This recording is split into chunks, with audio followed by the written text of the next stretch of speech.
Resolution, I'll just read the resolution again out, and then hopefully it'll get. Resolution number 17-1119, in the matter of adjourning out of executive session. So moved. Second. Discussion. Vote. Vote on motion 17-1119. Mrs. Lewis? Aye. Mr. Benton? Aye. Mr. Merrill? Aye. All right, we are adjourned out of executive session from our 8:30 a.m. special session. And with no further business for the special session, we will adjourn the special session. And now we will convene the regular 9:30-ish meeting of the Delaware County Board of Commissioners for October 26, 2017. If everyone would please join me in the pledge. Allegiance to the flag of the United States of America and to the republic for which it stands, one nation, under God, indivisible, with liberty and justice for all. All right, thank you. I'm Jeff Benton, President of the Board. To my left is Gary Merrill, our Vice President. To my right is fellow Commissioner Barb Lewis and our County Administrator Faizan Ahmed. And Sarah DeNova is our clerk. And we can begin. Resolution number 1120, in the matter of approving the electronic record of proceedings from regular meeting held October 23, 2017. So moved. Second. Discussion. Vote. Vote on motion 17-1120. Mr. Merrill? Aye. Mrs. Lewis? Aye. Mr. Benton? Aye. We have no elected or public comment this morning. Resolution number 17-1121, in the matter of approving purchase orders, then and now certificates and payments of warrants in batch number CMA PR 1205. Sorry. So moved. Second. Discussion. Vote. Vote on motion 17-1121. Mrs. Lewis? Aye. Mr. Merrill? Aye. Mr. Benton? Aye. Resolution number 17-1122, in the matter of approving travel expense requests. So moved. Second. Discussion. Vote. Vote on motion 17-1122. Mr. Benton? Aye. Mr. Merrill? Aye. Mrs. Lewis? Aye. Resolution number 17-1123, in the matter of stock request from DNL 2012 LLC, located at, doing business at Waters Edge Sports Grill, located at 5192 Cheshire Road and Patio, Galena, Ohio 43021, and forwarding to the Ohio Division of Liquor Control with no objections and no request for a hearing. So moved. Second. Discussion. Vote. Vote on motion 17-1123. Mr. Merrill? Aye. Mr. Benton? Aye. Mrs. Lewis? Aye. Resolution number 17-1124, in the matter of scheduling the special commissioner session for the 2018 budget hearings, starting at 1:30 Monday, October 30th, 2017, and continuing through Friday, November 17th, 2017. So moved. Second. Discussion. Just like to say that this is always an interesting time of the year as we kind of look going forward, and it's very important that we all take the time to really go through this process thoughtfully so we have the best result next year, because that kind of becomes our roadmap for, in this case, 2018. And I know a lot of work's already been done. Cy is kind of leading the effort, and he's smiling over there. And but these next 6 weeks is extremely important in how we really prepare ourselves for next year. I just think it's important to mention that. Agree. Yeah, budget's one of the most important things we do. Okay, vote. Vote on motion 17-1124. Mrs. Lewis? Aye. Mr. Benton? Aye. Mr. Merrill? Aye. Resolution number 17-1125, setting date and time for viewing and public hearing for consideration of the Kingston Township number 2017-1 drainage improvement petition filed by Mary Beth Maluk and others. So moved. Second. Discussion. Vote. Vote on motion 17-1125. Mr. Merrill? Aye. Mrs. Lewis? Aye. Mr. Benton? Aye. Resolution number 17-1126, in the matter of declaring county personal property obsolete, unfit, or not needed for public use. So moved. Second. Discussion. Hi, good morning. It's Kevin Savage with the Sheriff's Office. Be happy to answer any questions you have on this resolution. These are, you've been ordered by the court to go ahead and sell it. It's either recovered or found property or abandoned property that's been through the court system, and they've ordered it to be sold. Moving on. Okay, do you have any estimate of the value? I don't. At this point? No. It's lot of whatever the miscellaneous auction things. brings. Yeah. Okay. Yeah. All right, vote. Vote on motion 17-1126. Mr. Benton? Aye. Mr. Merrill? Aye. Mrs. Lewis? Aye. Thank you. Thanks, Captain. Resolution number 17-1127, in the matter of approving the sanitary sewer improvement plans for Heather Ridge, Sections 1 and 2. So moved. Second. Discussion? Good morning, Commissioners. Mike Fromer, sanitary engineer. The sewers have been installed in Heather Ridge Sections 1 and 2 and are ready for your approval. All right, vote.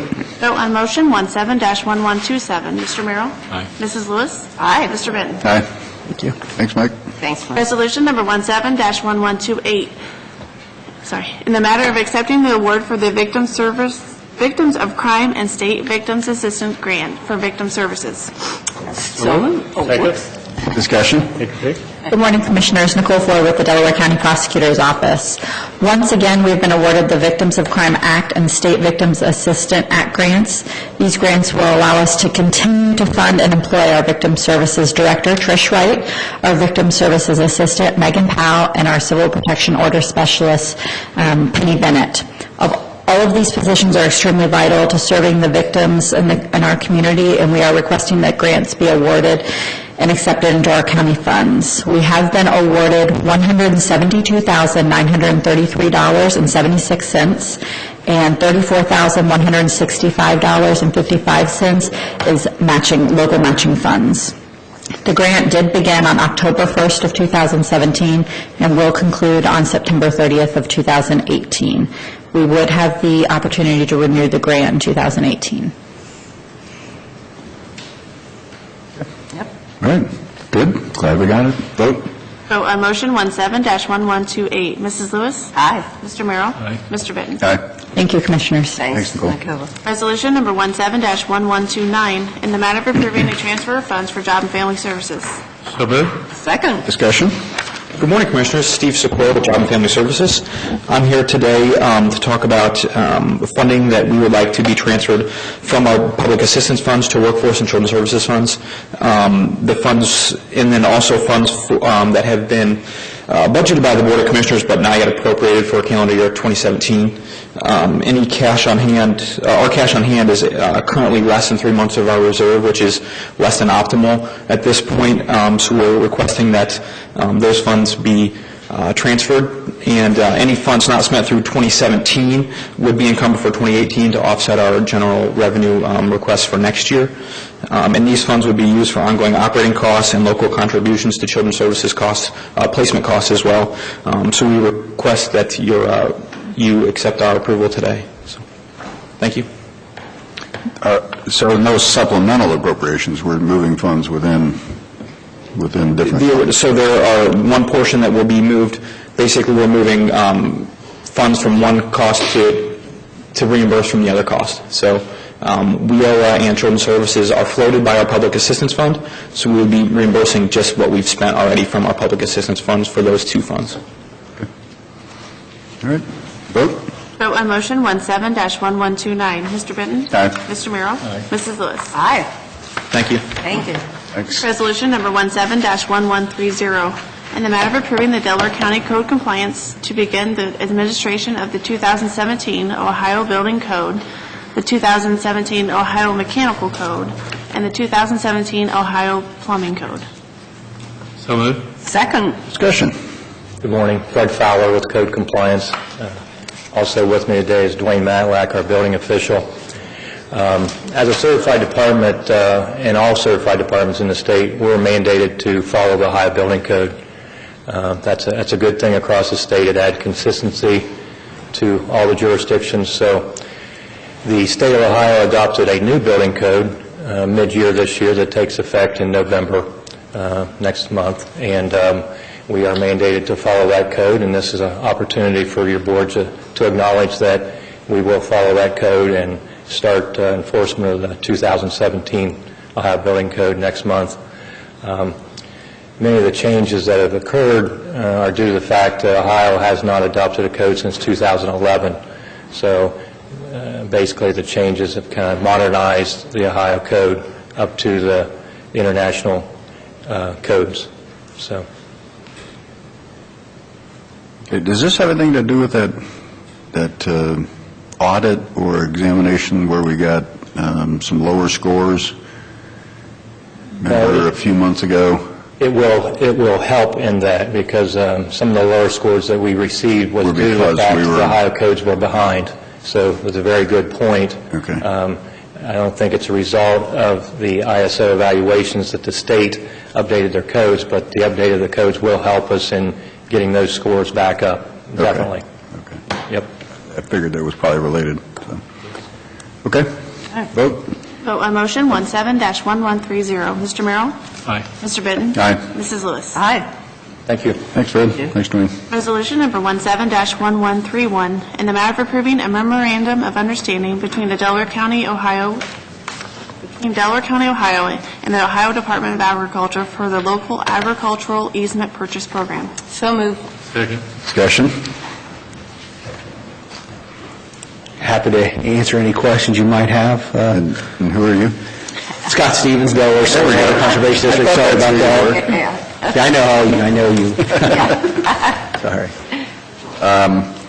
Well, obviously, I'll ask it for Commissioner Merrill. I think he's probably going to ask the same question. That is, does this protect the county's interests in water, sewer, roads, other utilities, to make sure that going forward, if we create an agricultural easement in a parcel or parcels, that we have the ability to put in the appropriate infrastructure? Yeah, period. I believe so. The document's been reviewed thoroughly by the aforementioned entities, the county engineer's office, sanitary engineer's office. I also had in front of Delco, Mr. Marzoff has reviewed the document as well. They've all indicated their satisfaction with that and believe that at this point in time, for the farms that we're contemplating now, it is sufficient. I would point out that at some future funding round, if a farm would be put in front of the board for consideration for the Farmland Preservation Program, we believe that MOU or that document needs to be modified to better fit that farm, we can certainly reopen that discussion with the Department of Agriculture as the case would warrant. But as we know the farms now that are currently in the process, this is sufficient. This is a template that pretty much could theoretically address those issues going forward. Absolutely, absolutely. Yeah. Prosecutor's office, Eric, comments? The only comments I would make is that, first off, this is the version of the agreement that the state would accept. So I want to point that out, that this was a negotiation with them. It was not something that we drafted and was accepted. There was some back and forth negotiation, and this is the best that we could get acceptance from the state for. And also, it's important to point out that all this does is give pre-approval for easement expansions or right-of-way expansions up to certain limits. And all that does is it doesn't require going through the normal process to get exemptions from the state. So it makes it easier on the administrative end, but we would still need to go through the acquisition process with the individual owners at the time that the project would be needed. So it's not a reservation of easements now on these properties. So all it does is it makes it we skip an administrative step with the state through this agreement. And basically, we'd negotiate with this owner just like we would an owner anywhere else, so that's reasonable. Correct. Okay. Well, I think we're comfortable that it does. Yeah, I thank you for expressing it so well. Sure. Sure. And again, we know these easements are forever, and forever is a long time, and you just don't know what's going to come down the road 100, 200 years from now. I agree. So, Yeah, the goal is simply to protect the landowner, and I use the word upstream, the landowner upstream, so that his right to develop his property as he sees fit is not affected negatively, and so it's just trying to create a win-win for everybody that's involved. I agree. Yep. Okay, I think that's it. We'll take a vote. Vote on motion 17-1131. Mrs. Lewis? Aye. Mr. Benton? Aye. Mr. Merrill? Aye. Resolution number 17-1132, in the matter of approving Amendment Number 1 to the agreement for 2016 Local Agricultural Easement Purchase Program, cooperation agreement between the Ohio Department of Agriculture and Delaware County Commissioners. So moved. I'm going to ask you to read that again. I didn't quite catch that. Can you, discussion? Scott Stevens again with the Delaware Solar Water Conservation District. This is simply as the state biennium has moved forward to change the dates, to update that. As the local sponsor, also this would become a little more complete. We know what the farms are that are under consideration for that 2016 funding round, so that update is in there as well. So nothing more than that. Okay. Vote. Vote on motion 17-1132. Mr. Benton? Aye. Mr. Merrill? Mrs. Lewis? Aye. Resolution number 17-1133, resolution of necessity for purchase or lease of automobiles for the use of the Delaware County Drainage Maintenance Program. So moved. Second. Discussion. This would be somewhat the continuation of the supplemental appropriation from the last Monday or Monday of this week's session to transfer some equipment that had been purchased by the Soil and Water Conservation District to the drainage maintenance account or to the commissioners. It's equipment that's used solely for the drainage maintenance program. We will use those proceeds. We're going to buy some other equipment with that, reinvest that in equipment that would be used in part by the drainage maintenance program, and then other projects that the Soil and Water District would be involved in. So, Okay. Vote. Vote on motion 17-1133. Mr. Merrill? Mrs. Lewis? Aye. Mrs. Benton? Mrs. Sturr. Mrs. Sturr. Aye, I think. Resolution number 17-1134, in the matter of approving the applications for designation of charitable agencies under Delaware County Charitable Agency Support Policy. So moved. Second. A little red this morning. Discussion. Good morning, Commissioners. Jane Was, Communications Manager. We have before you the resolution that would designate the United Way of Delaware County and People in Need Incorporated Emergency Services Program as the two charitable agencies that our employees will be able to select and direct payroll deduction contributions to.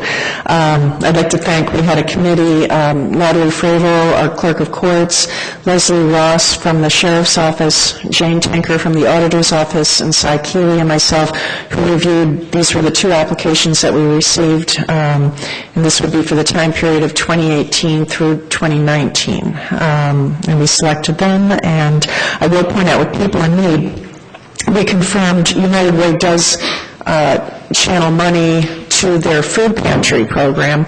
This is specifically separate for their emergency services program, which provides assistance more in the way of utilities, payments, other areas that people may need assistance. So we recommend your approval. What is our next step on this, then, James? I'm going to meet with Jane Tanker to get it set up, to make sure we have the whole mechanism for people designating it. On November 1st, I'm going to be rolling out sort of the internal marketing campaign to our employees, and throughout the month of November, we'll provide information. We're going to do a brown bag lunch presentation from both agencies on November 8th here in the meeting room. It'll be from 12 to 1, and they'll be able to present information, help people understand where exactly their money would be going. So, and I've prepared a flyer that's going to go out to all the different departments and offices, and then we'll be following up with emails additionally. So. Great, thank you. Okay. Vote. Vote on motion 17-1134. Mrs. Lewis? Aye. Mr. Benton? Aye. Mr. Merrill? Aye. Thank you. Thank you. Resolution number 17-1135, in the matter of the Board of County Commissioners of Delaware County, Ohio, approving a resolution supporting the Ohio Department of Transportation's federal infra grant application. So moved. Second. Discussion. Good morning, Commissioners. The Ohio Department of Transportation reached out to us. There is a grant program through the U.S. Department of Transportation where they have given an opportunity for states and local communities to apply for grants for certain types of projects. And ODOT wanted to apply under this program for monies towards the Southern Interchange, 7136. And, we all support our engineer sitting here, and if you would like to add something, I'll yield the rest of my time to my esteemed colleague and friend, engineer.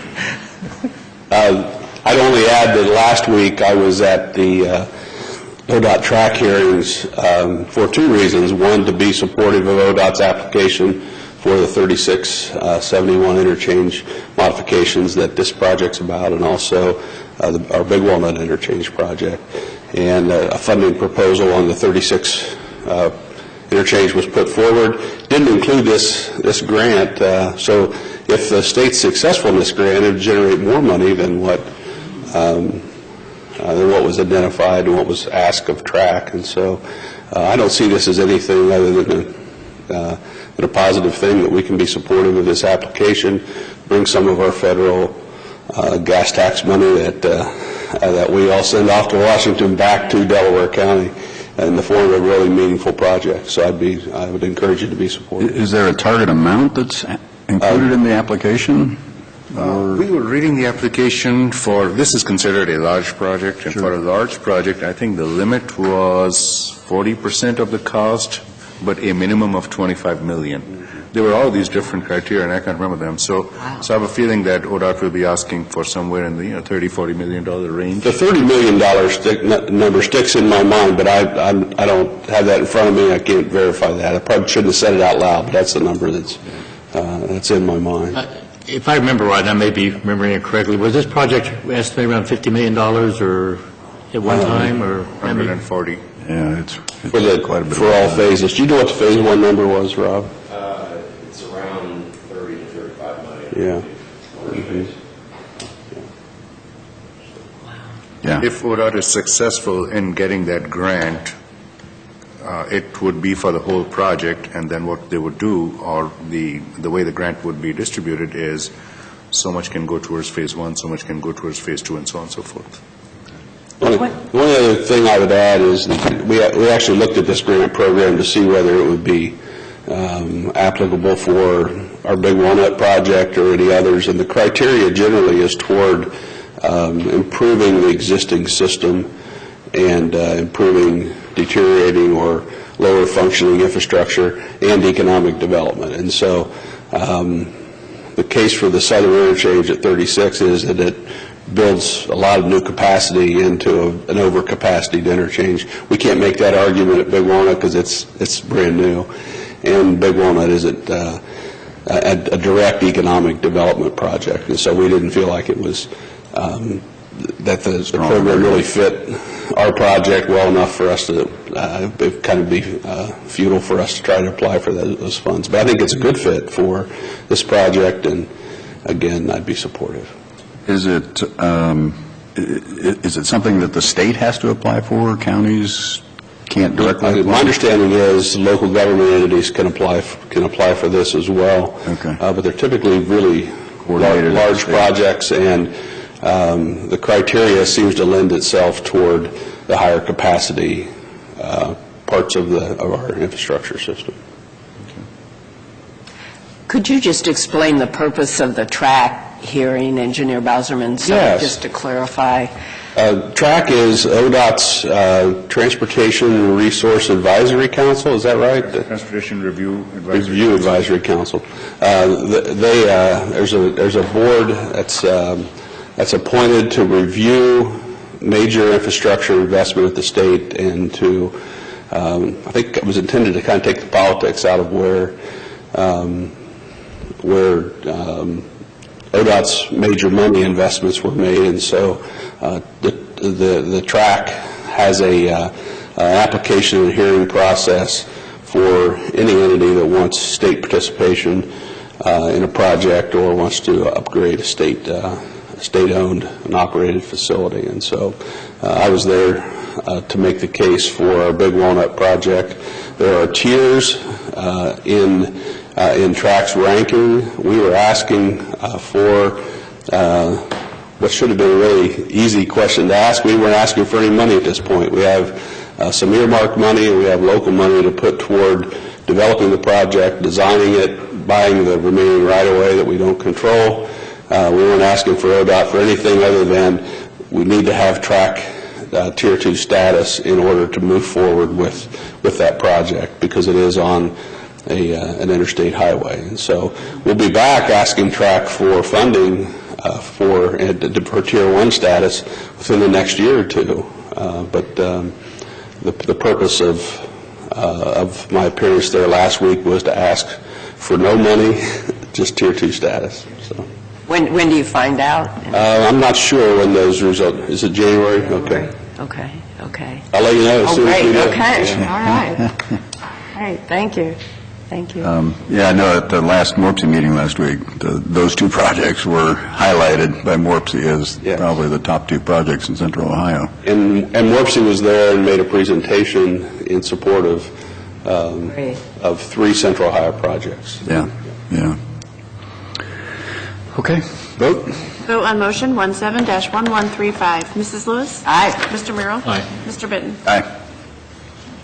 That brings us to administrative reports. I have a couple of items, but I wanted to share a brief history of track that you might find amusing and why this body was created. When candidate Voinovich was running for governor, he made a lot of promises in all 88 counties. So when candidate Voinovich became Governor Voinovich, a list was given to then ODOT Director Jerry Ray. All the promises. It was called the Promise List, and he sat down with the finance people and calculated that if ODOT shut down their program and did everything on the Promise List, they'd get it done in 16 years. So he went back to Governor Voinovich and the legislature said, we got to do something better. TRAC is made up of Democrats and Republicans. Every governor has to appoint Republicans and Democrats to it, and they are from all over the state. So, and you'll find people from all walks of life. Some people who have nothing to do with infrastructure, but politicians, you'll find business owners. So the whole idea was, let's get the politics out of it, make a presentation, and judge a project on its merits. How big's the group? 9. Yeah. So it's not perfect, but it's a good system, you know. A couple of things I want to report out on. Monday, we have our second group of legislative fellows. So the State Department has this program where they sponsor people from other countries to visit states, different states in America, and learn about American form of government. Representative Christina Hagan gets people from South Asia. And last year, Representative Brenner reached out to us and wanted them to come and visit, and we had a nice visit with them. So round 2, they'll be visiting us on Monday. We are struggling a little bit to find out dietary restrictions and their bios so that we can get the appropriate people. And I guess I'll call again. I'll call again to find out, because that's important. We don't want to serve the wrong food. But in any case, we are looking forward to that conversation on Monday. Second thing I wanted to report out on was when we were at the Orange Business Appreciation meeting, there was a lot of conversation about transit. COTA just ran their, I think they call it a test run or something, and this is what they call the Bus Rapid Transit. It's supposed to be an express service between downtown Columbus and Polaris, Africa Road. So they're calling it Polaris and Africa Road, Columbus. So I say, you should think about saying Delaware County, because people don't associate Columbus with Delaware County. And if you're advertising it as Delaware County, then people who want to try and get jobs with IKEA or other areas in the Polaris area, and if they're struggling with transportation, then they might use this Bus Rapid Transit. But this goes into effect in January. So I hope that... Oh, wow. Yes. That's great. Test run was this week, and it goes into effect in January. Oh, good. Goes all the way to the Ohio Health Medical Center. Oh, yes. On Africa Road. It will go all the way up to there. Okay, So thank you. great. Commissioner Merrill, I'm first. you are. I only have a couple things. I'll make it real quick. Frazan mentioned the business appreciation at Orange, and I thought it was a good program, and Commissioner Bitton had an opportunity to speak, kind of led it off that morning, and I thought it was pretty well attended. It looked like a full house in the sense all the seats were taken. There was no empty seats, and I thought they did a good job. It's something to do annually. I believe that was the 3rd annual. And tonight's regional planning, so we'll be there. That's all I have. Okay. Commissioner Lewis? And I was at the Bridges Community Authority meeting community action meeting last night, and I believe they said among all the different counties, and the number of counties community action serves has expanded. Several new ones, and now there's a total, I guess, of 45 employees, and one of the, they've actually hired a consultant to make sure that everybody's job description fits with the mission of the group, which is a good idea. And they were talking about, well, do we need an HR person?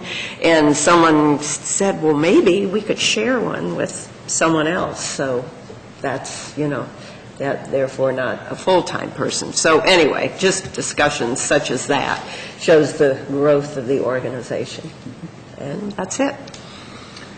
All right, just a couple of things. I was privileged to attend and speak at Ohashi Technica USA's 30th anniversary celebration yesterday at lunch, and they're over in Sunbury, and they have about 77 employees in the U.S., most of which are located in Sunbury. They've been in Sunbury a little over 20 years.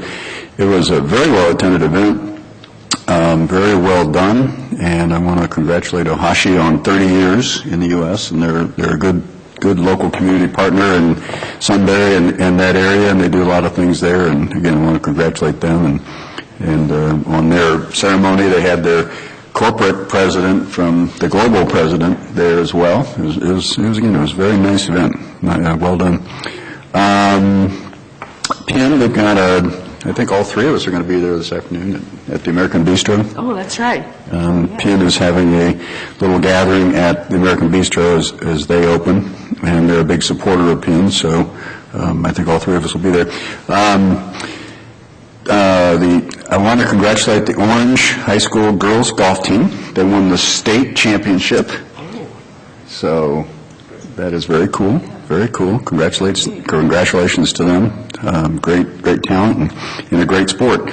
One other topic I'm working with CCAO on is the SALT deduction. I don't know if everybody probably doesn't know what SALT stands for, but it's state and local taxes. One of the budget considerations that is being debated in the U.S. Congress right now is elimination of the state and local tax deduction in your itemized deductions on your personal income tax returns. And there's all kinds of pluses and minuses to that. I think what they're trying to accomplish is eliminate deductions, exemptions, and credits, or reduce them, and then lower the rate overall, which is something I'm generally in favor of, but it does get tricky when you get into the details. The higher tax states, with higher municipal, local, and state taxes, generally oppose this because their residents would end up paying more because they lose a deduction, a bigger deduction than most other states. So again, it does become localized, as you would expect. And then there's always the concept of double taxation. Government is taxing other taxes if you eliminate that deduction. So anyway, that is actually a fairly significant issue to local governments, and we'll see where that goes in the coming days because the budget is approaching being approved for next year. So anyway, that's it. We do have a need for executive session, Me too. as it turns out. Resolution number 17-1136, in the matter of adjourning into executive session for consideration of appointment, employment, compensation of a public employee or public official for collective bargaining. So moved. Second. Discussion, vote. Vote on motion 17-1136. Mr. Merrill? Aye. Mr. Benton? Aye. Mrs. Lewis? Aye. All right, we're in executive session. Okay, I have to get my coffee. Okay. I'll join you. I will return.